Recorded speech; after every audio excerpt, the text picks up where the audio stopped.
جی السلام علیکم۔ اب ہمیں یہ تو پتہ چل گیا ہے کہ انسانی جسم کے لیے گلوکوز اور آکسیجن کیوں ضروری ہے، اور گلوکوز ہمارے میٹابولزم میں یعنی توانائی یا جلنے کے عمل میں جو سیل کے اندر انجام پاتا ہے بنیادی حیثیت رکھتا ہے۔ آکسیجن اور گلوکوز مل کے ہمیں توانائی اور زندگی دیتے ہیں۔ اب گلوکوز ہمیں کہاں سے حاصل ہوتا ہے؟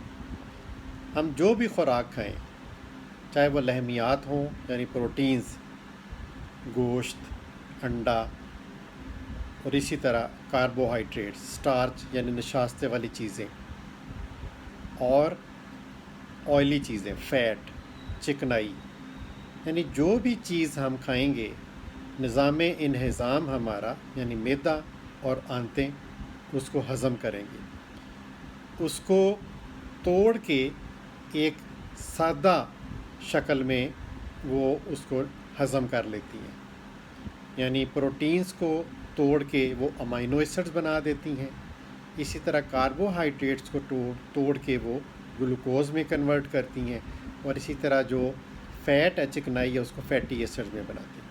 اب یہ سمپل ڈائٹ جو ہے یہ نظام انہضام ہمارا ہضم کرتا ہے، اور خون کے ذریعے یہ جذب ہو کے جگر تک پہنچتے ہیں۔ جگر ان تمام چیزوں کو ری اسمبل کرتا ہے، ری یوز کرتا ہے، اس کو چھوٹے عناصر میں تبدیل کرتا ہے، اور پھر گلوکوز بنتا ہے وہاں سے۔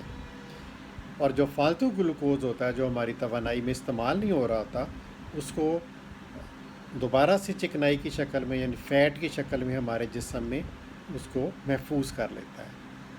تو یہ وہ عمل ہے کہ ہمیں گلوکوز کہاں سے حاصل ہوتا ہے۔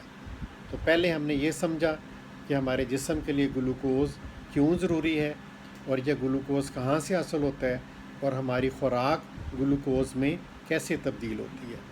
اب ہم اگلی ویڈیو میں یہ معلوم کریں گے کہ یہ گلوکوز کا نظام ہمارے جسم میں کنٹرول کیسے ہوتا ہے۔ جزاک اللہ خیر۔ السلام علیکم۔